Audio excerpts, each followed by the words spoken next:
Hello, ladies and gentlemen. Welcome to your new favorite cricket fan channel, Willow and Leather. This is Shravan. Well, RCB has just lost another game on the trot, this time against Sunrisers Hyderabad. But before getting into the details of that match, let's just also do a quick recap of some of the other big games from this weekend. It's been like a few days since I did my last video, so I thought I'll, not just solely focus on RCB, but also kind of catch up a little bit on some of the other fun games that have been happening across the league. Obviously, it's been a flurry of high scoring games, but over the weekend we did see at least a couple of slightly lower scores, which was a welcome sight. For me, I think we've gotten to that point where 200 and 200 plus scores just seem like a joke at this point. But a very quick recap on last Friday, we had Lucknow Super Giants against Delhi Capitals.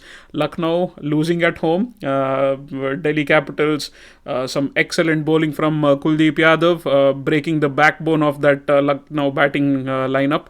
Taking the wickets of KL Rahul, Marcus Stoinis and Nicholas Pooran. So an exceptional performance there, and rightfully earning the Man of the Match award for his performance. Also, another performance of note in that Delhi Capitals batting innings was the young Australian aggressive batter, Jake Fraser McGurk. I've seen a few innings of his previously as a part of the Big Bash. I think he plays for Melbourne Renegades, if I'm not mistaken. Very easy on the eye and a very aggressive intent player. So it was nice to kind of see a young overseas kid kind of come and put in a match-winning performance like that in his debut game. So that was definitely a great match. Lucknow, one of those teams that sometimes finds it hard to win at home. Similar to RCB as well, they're one of the teams that have kind of failed to make their home ground a fortress, which is very interesting because the surfaces typically in Lucknow are usually very tacky and slightly on the slower side, which I don't think really suits that batting order that they have, with the likes of Quinton de Kock, KL Rahul, of course. I mean, he's probably more suited for all kinds of surfaces, but guys like Quinton de Kock, Marcus Stoinis and Nicholas Pooran, I think they would be much better served making flatter wickets there and taking the average scores further up in that pitch there. And I think as a bowling unit, they still have the quality there to defend even on slightly flatter wickets. So I think that LSG are probably missing a trick by not, curating pitches which are more suitable for their batting lineup and the strengths of that batting lineup. Right, so that was the game on Friday, and then on Saturday we had another low-scoring game, and it was a low-scoring thriller, in fact. Rajasthan Royals beating Punjab Kings. Again, a very, very close game and a low-scoring encounter. Shimron Hetmeyer at the end kind of stealing the show and stealing the game away from Punjab Kings. After a point, I thought the game was kind of in the bag for Punjab Kings, but that blitzkrieg of an innings from Hetmeyer kind of turned the tables, and just goes to show why RR is considered one of the strong favorites for this tournament this time around. Such a well-rounded side, and different people seem to be putting their hands up in different games and winning them some crunch matches. No surprises that they're sitting pretty at the top of the table there. Another emphatic victory for Rajasthan Royals, another loss for Punjab Kings, one of those teams that has definitely been struggling in the bottom half of the table. And their poor run of games continues as well. On Sunday, it was a double-header. The first game, obviously, Kolkata Knight Riders versus Lucknow Super Giants. Lucknow on the losing side of it. Excellent bowling performance from Kolkata Knight Riders. Nice to see Mitchell Starc amongst the wickets for a change. And the Kolkata Knight Riders just made the chase look very, very easy, chasing down 160 plus in the 16th over. Very, very aggressive in their intent and approach. And Phil Salt playing an absolute blinder of an innings. So well done to KKR, another team that seems to have found that combination of players and the intent and approach. Everything seems to be clicking for them, and they sit pretty at the second position in that table right now as well. So well done, Kolkata Knight Riders. Lucknow Super Giants, I think before this last weekend, I think they were sitting fairly pretty and comfortable, but now they've lost 2 games back to back, one at home and one away. So there's definitely a few jitters, I'm sure, and they will need to rejig a few things and try and figure out how best to come back to winning ways. So they'll have a little bit of work cut out for them, especially because some of the other teams in the top half of the table are going on a good run of games now as well. Right, and the big headline game from this Sunday was Mumbai Indians hosting Chennai Super Kings. So that was an incredible game. Again, one of those high-scoring games. Again, something about Mumbai and the Wankhede Stadium and the dimensions and the pitch. All of it kind of makes it a perfect recipe for some high-scoring encounters there. No surprises, Mumbai Indians, winning the toss and deciding to bat first. Or rather bowl first, mind you. Again, it's a strategy that has worked very well for them. They're very comfortable and confident with chasing down whatever big totals the opponents might put. Chennai Super Kings, excellent with the bat in the first inning, scoring 206 runs. And guys like Shivam Dubey, Ruturaj Gaikwad, all kind of playing very handy roles. But man, oh man, that man again, Mahendra Singh Dhoni, comes out for the last 4 deliveries of the match, of the innings, and hits 3 sixes and a double to finish with 20 runs of 4 balls. The strike rate of a cool 500. Absolutely wonderful to see him kind of rolling back the years and getting those big hits away. Exceptional batting, but on the flip side again, a little bit of a poor decision making and poor bowling effort from Mumbai Indians. Hardik Pandey especially taking on the responsibility to bowl that last over didn't really come off, unfortunately for him, and that 20-run cameo from Mahendra Singh Dhoni eventually proved to be the difference between the teams, as Mumbai Indians lost the game eventually by 20 runs. They were definitely well and truly in the hunt for the most part of the game, courtesy a fantastic start from Rohit Sharma, and he kept going through the middle and towards the end as well.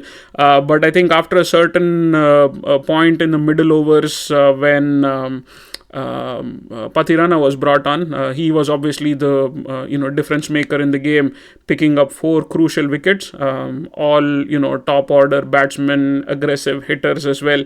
These are no mean wickets when you look at them. So big scalps from Matisha Pathirana really kind of turned the screws and really put the brakes on Mumbai Indians scoring. And right when Mumbai Indians lost a couple of wickets, I think Ruturaj Gaikwad made some very good tactical changes with the bowling, bringing on the likes of Shardul Thakur for an over, sneaking an over in here and there from some of the other bowlers as well.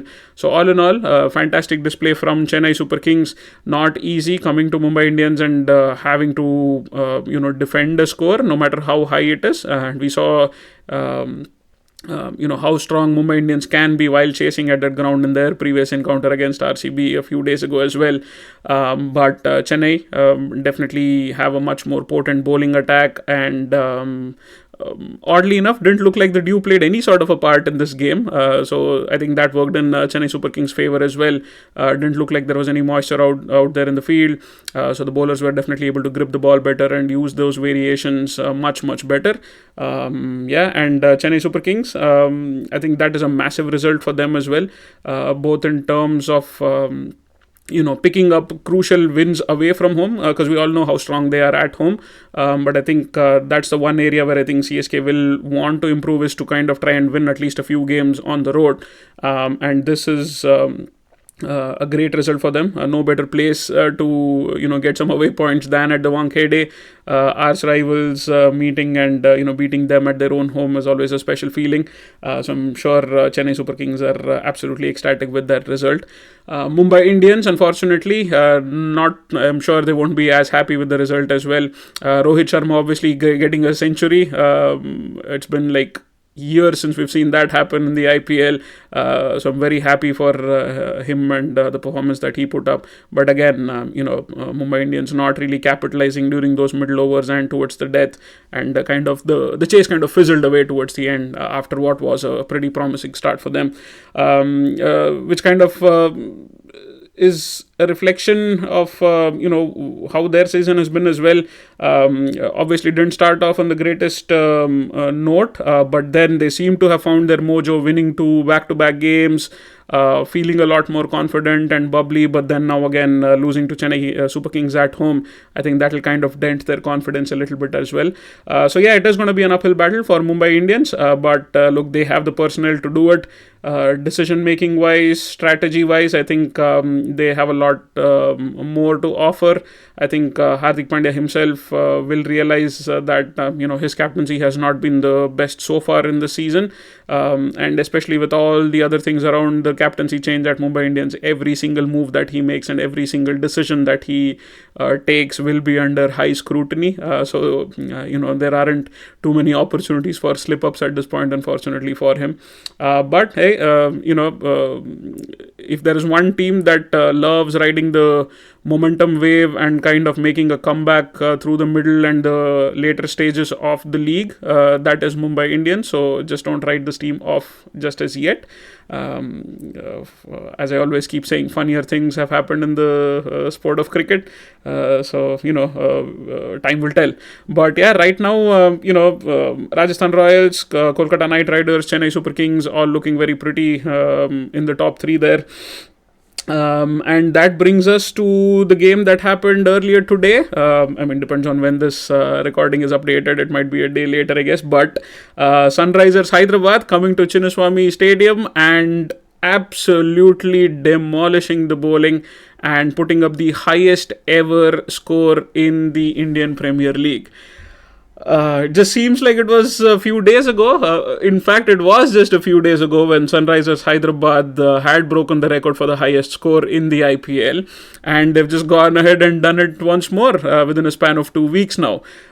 Exceptional batting from the likes of Travis Head, who scored his maiden century in the IPL. Fantastic hitting and stroke making, and ably supported by Heinrich Klaasen with another fantastic innings as well. But let's do a little bit of a deep dive into that game, especially because there is RCB involved, so I can't really keep my opinions to myself when it comes to RCB, so I'm a little bit more vocal since it kind of hits a little close to home, this one. But yeah, fantastic batting effort from the Sunrisers Hyderabad. RCB winning the toss and deciding to chase. I think probably the right decision. I mean, in hindsight, it obviously doesn't seem that way, but I think given the quality of bowlers that RCB have, I think Faf might not have felt confident defending even maybe 200, 220 on this ground, which is why he felt like maybe they would be in a better off position trying to chase. A couple of very bold moves in terms of the starting 11 lineup changes. Glenn Maxwell being rested, Mohammad Siraj being rested, and I think both of those decisions were absolutely fantastic and right decisions to make. I think Glenn Maxwell has just had an incredibly horrendous run so far, and that is putting it lightly, in the first 6 games of the tournament. And I've been kind of calling for him to be rested from a couple of matches ago, but better late than never. I felt like he should have definitely been rested against Mumbai Indians, and probably we should have used Cameron Green in that game, just given how familiar Green is with that Wankhede Stadium pitch. I'm sure he could have probably offered a lot more on that ground. But as it so happens, we persuaded with Maxwell in that game against Mumbai Indians, but I was very happy that they decided to bench him today. Same thing with Mohammad Siraj as well. Someone who's supposed to be the leader of the attack and the leader of the pack has been very underwhelming, especially in the power play.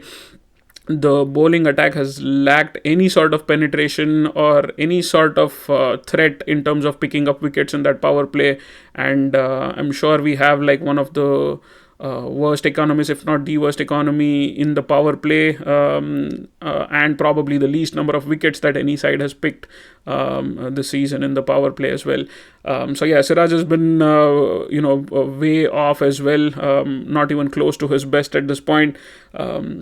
And a lot of that could be, just the workload and the amount of games that he's been playing internationally too.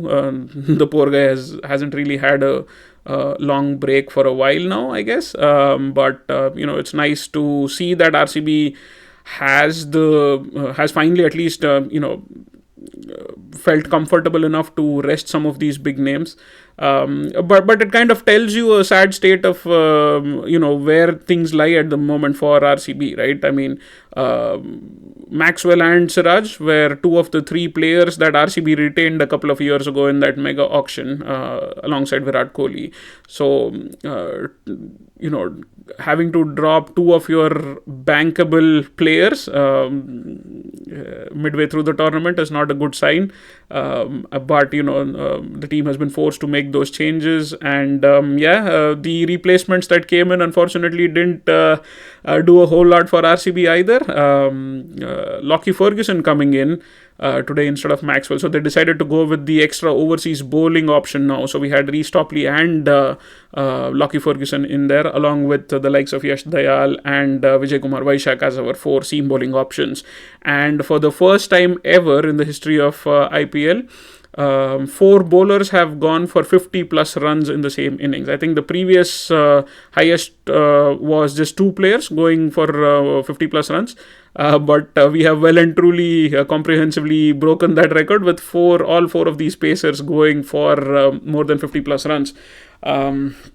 Reece Topley, I think he had probably a horrendous game. I think he gave 68 runs or whatever it was. He did pick up a wicket later in the innings, but right in the power play, I think he went for 20 runs in that second over that he bowled, his first over or the second over of the innings, I believe it was. And that just really set the tone for the Sunrisers Hyderabad, and Topley just could not recover from that beating in the first inning, in the first over. Vijay Kumar Vaishak, again going for 64 runs, not a great outing for him either. He did try a few variations at least, but nothing came off today, unfortunately. And just the rhythm that these SRH batters were in, it was definitely going to be a hard day out for him as well. And he gave away plenty of runs. Lockie Ferguson went for plenty, but I think he was actually pretty smart in some of the channels that he was trying to bowl in. The execution didn't really come off for the most part, but it at least seemed like he had that intent to try and do certain things and stick to a certain plan. And he did pick up a couple of key wickets that helped put the brakes on, and it's funny when I say put the brakes on when the team is scoring 270 plus or 280 plus rather, but at one point it looked like the team would cross 300, so a couple of key breakthroughs at crucial moments at least helped pull the score back just a tad bit. I think that's where all the positives stop. Will Jacks obviously had a pretty good run as well. I think in the power play, the 2 overs that he bowled, I think he did pretty well. Doing reasonably well to control the runs, but again, as a bowling unit, we are not at all looking like a wicket-taking unit. At the most, all we are trying to do, even from the first overs, looks to be just to control the runs and get through that over without really being hit for too many runs, which is a very defensive approach. And even that isn't working out at this point, unfortunately. And today's game was just a reflection of that. Final score, obviously, 287 for Sunrisers Hyderabad. But on the positive side, Royal Challengers Bangalore coming back and scoring 262 runs as well. So the margin of defeat was a mere 25 runs, if I can say so. A very positive start from our batting. Virat Kohli looked to be very aggressive from the get-go. Same thing with Faf du Plessis as well. So that was definitely great to see. I think, obviously there are always a lot of questions about Virat Kohli's intent and his strike rate and all of that. But innings like this kind of shows what he is capable of when he has that freedom and the flexibility to play freely, right? Today there was no scope for anchoring the innings, nor was there any scope to even get your eye in or whatever. And Kohli kind of showed his class with respect to how quickly he was able to get off the blocks, scoring 42 runs from, I think it was like 20 deliveries or whatever. So definitely very aggressive at the top. And I think a lot of people kind of fail to realize that when he's batting with a particular strike rate, specifically in this RCB lineup, people fail to realize that it's more about an approach that the team is deciding as to how he should approach that innings, right? Because obviously, especially this season, I think a lot of the middle order has been so brittle that there is so much responsibility on someone like Virat Kohli to not just score quickly, but also kind of play the longer innings, right?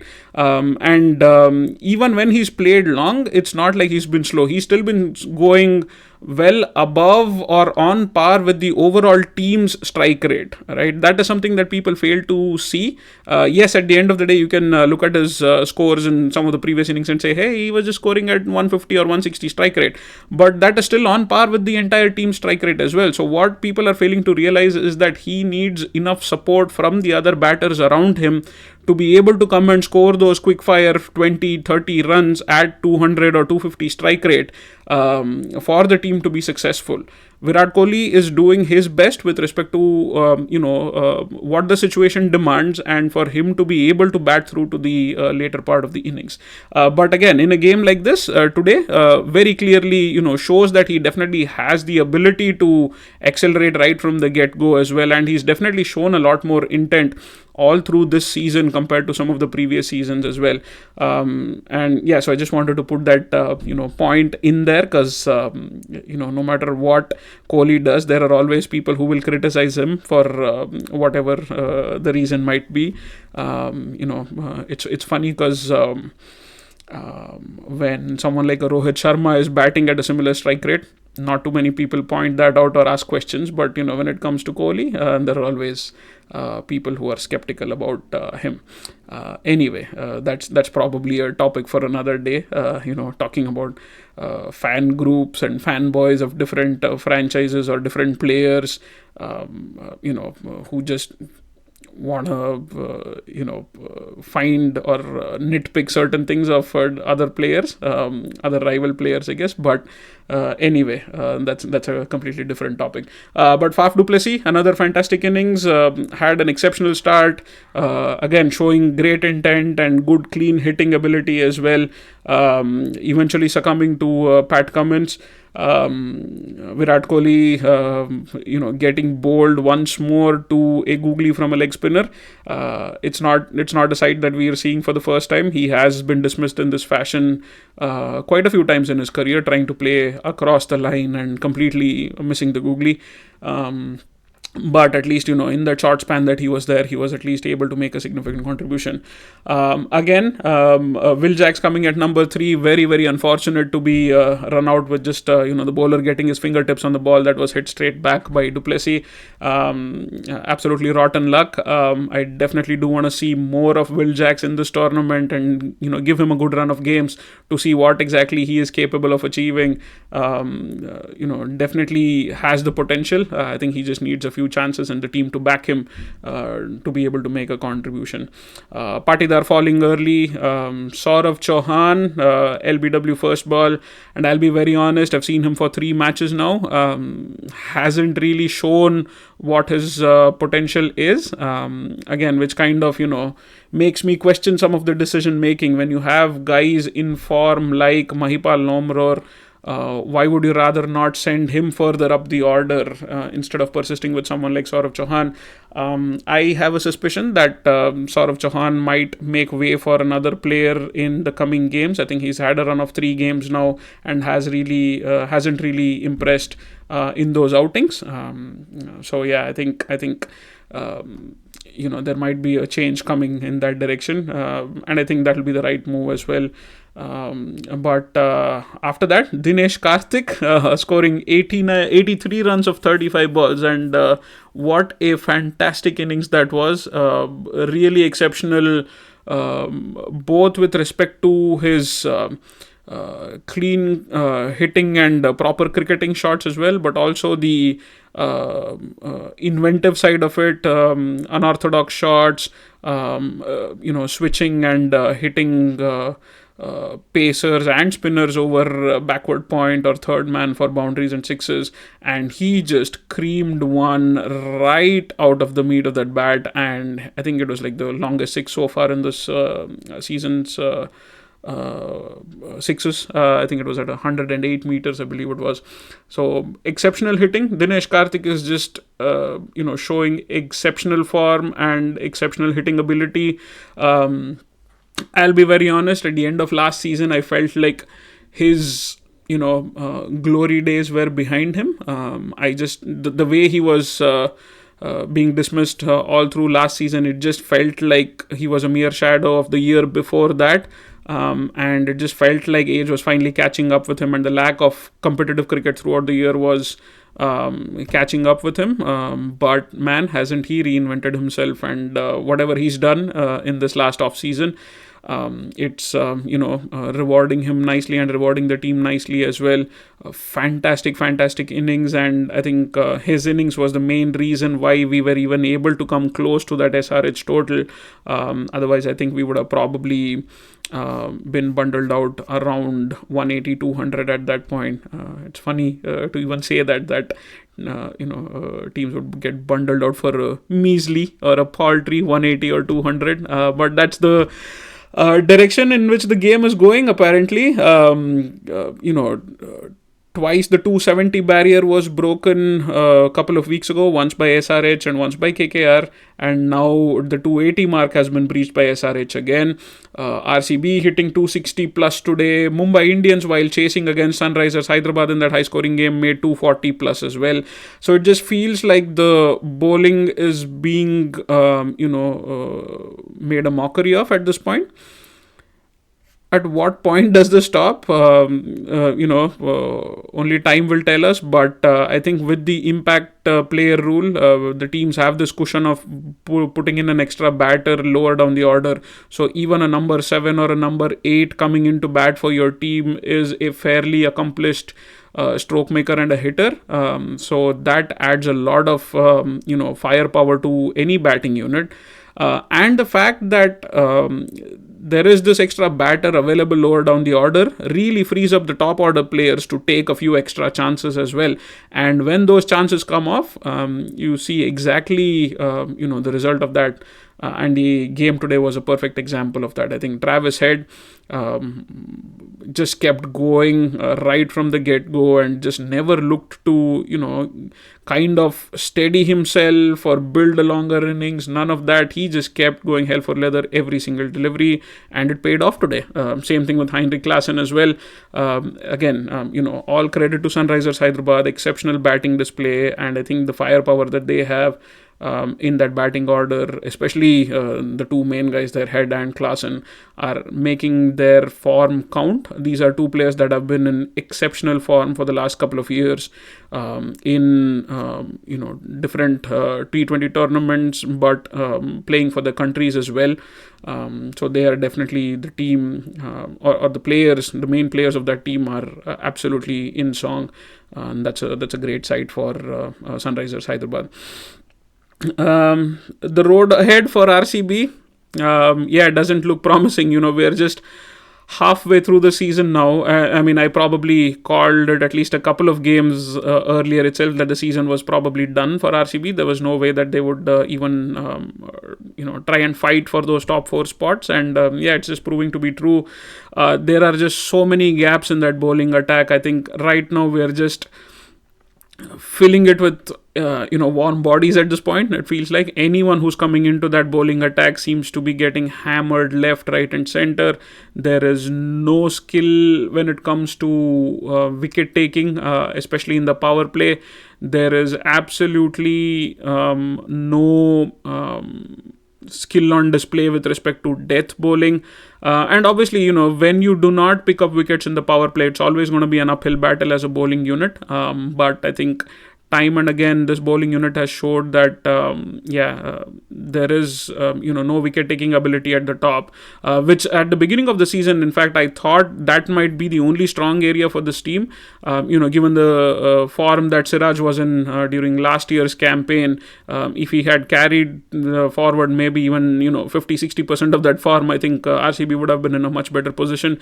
Reece Topley hasn't really been as impressive, and some of the other overseas bowlers. Alzari Joseph took a beating to begin with. Lockie Ferguson is finally getting some chances, so we'll see how he does in the next few games as well. But the likes of Yash Dayal as well, I think he's been bowling well in patches. I think up front in the power play, sometimes he's done enough with the ball when there is a little bit of swing on offer, but still, unfortunate not to pick up more wickets on those days when he's bowling well, and on the days when things aren't going your way, he's obviously getting hammered as well. The top power play, there are no wicket-taking options for RCB. The middle overs, there is no quality spinner in there.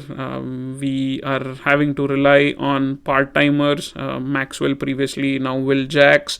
Mahipal Lomror had a bowl today as well, which I thought was not a great decision, especially when Heinrich Klaassen was there and he was on strike to begin that over as well. I think that was a poor call from the captain to bring in Lomror at that point.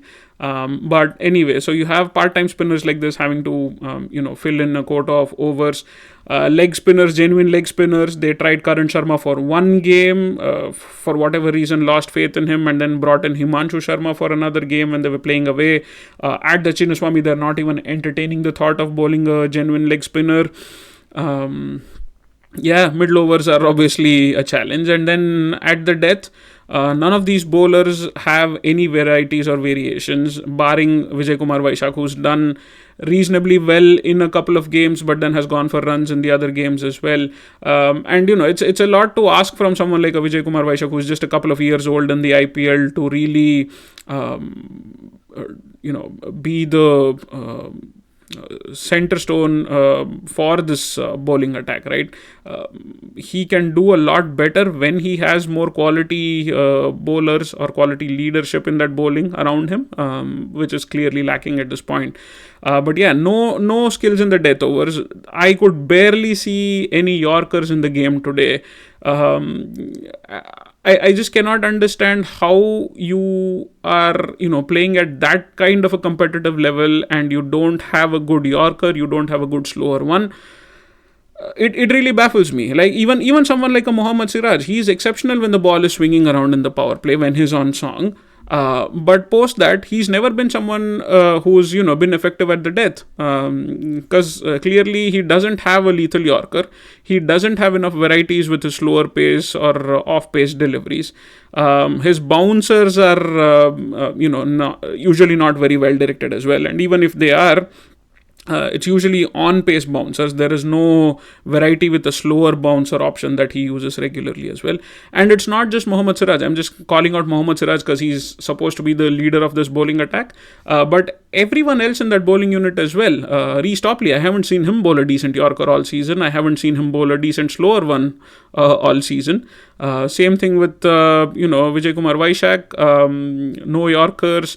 Yash Dayal, haven't seen any Yorkers. Akash Deep, I haven't seen any Yorkers. Alzari Joseph, I haven't seen anything close to a good ball from him, to be honest, in those 3 games that he played. So where is the quality and where is the skill development happening? Which kind of is why a lot of people were baffled by some of the choices that the team made at the auction table. They never went for someone who was a death over specialist. None of these bowlers are death over specialists, right? All of these bowlers have economies above 10 or 11 in the death overs, including Lockie Ferguson, Mohammad Siraj, Alzari Joseph, Reece Topley, Yash Dayal, Akash Deep, Vijay Kumar Vaishak. Every single one of these guys has been expensive throughout their career bowling at the death. So where are your death bowling options?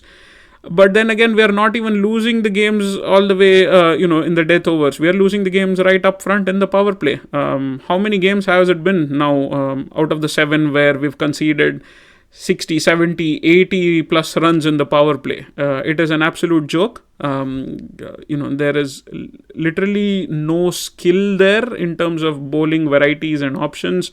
So yeah, like I said, I think right now Faf du Plessis is just kind of filling in warm bodies for that bowling attack, and nobody seems to be putting their hand up and delivering. It is understandable if one or two players have an off game or an off season or whatever, but the entire bowling unit to go missing like this, I think. That is absolutely frightening. The fact that we still have to get through 7 more games, that is a scary thought with this bowling attack. Where does the team go from here? What are our other choices when it comes to bowling? Not too many. I think we've already exhausted all our bowling options. There isn't anyone else sitting on that bench who we haven't tried when it comes to pace bowling options. I really do not see how we can turn things around.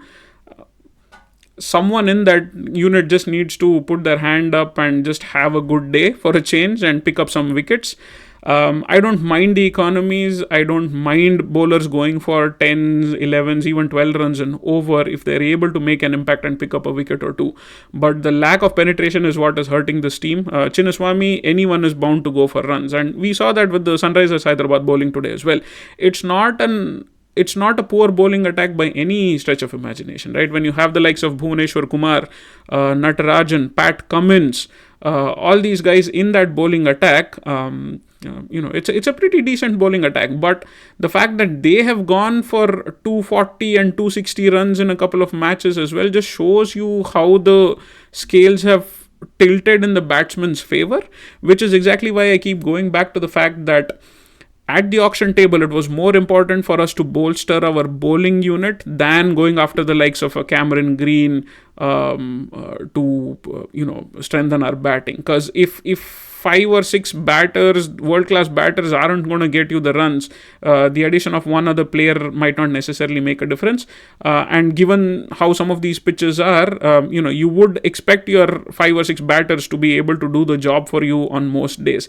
Yes, RCB is going through a very lean patch when it comes to their big names in the batting lineup, Maxwell particularly. But you've seen, someone like a Kohli do exceptionally well. Faf is finally coming into some sort of a form. So if at least 2 or 3 of those big names fire, the batting is kind of reasonably taking care of itself. Dinesh Karthik is in absolutely brilliant form, which is a reason why we've been able to put up 260 plus runs today, right? There are 2 or 3 players who are able to do well enough, and that kind of takes care of the batting. The bowling, we just have absolutely no options left. There are no spin options available, quality spin options. Pace bowlers, everyone has been tried and everyone has been hammered. So it is definitely not looking pretty for RCB at this point. I am completely out of ideas of how they can turn things around as well. It's just going to be one of those seasons where you just have to power through it for the rest of the season, I guess. No scope for turning things around for the team, at least no potential options that I see at this point. And it's kind of very demotivating and sad to say that, because we're still halfway through April. This tournament goes on until mid to late May. So barely 1 month into the tournament and we've already, gone, done, dusted, battered, hammered, bruised, whatever you want to call it. And we still have 7 more games to go. And it's not going to get any prettier either. So, tough days ahead if you're an RCB fan. But hey, chin up. At the end of the day, we are fans. We are not the ones who are playing on the ground. So that's the way we can convince ourselves that, all we can do is cheer and support them, or, provide our inputs on what could be done differently. But at the end of the day, then nothing else is in our control.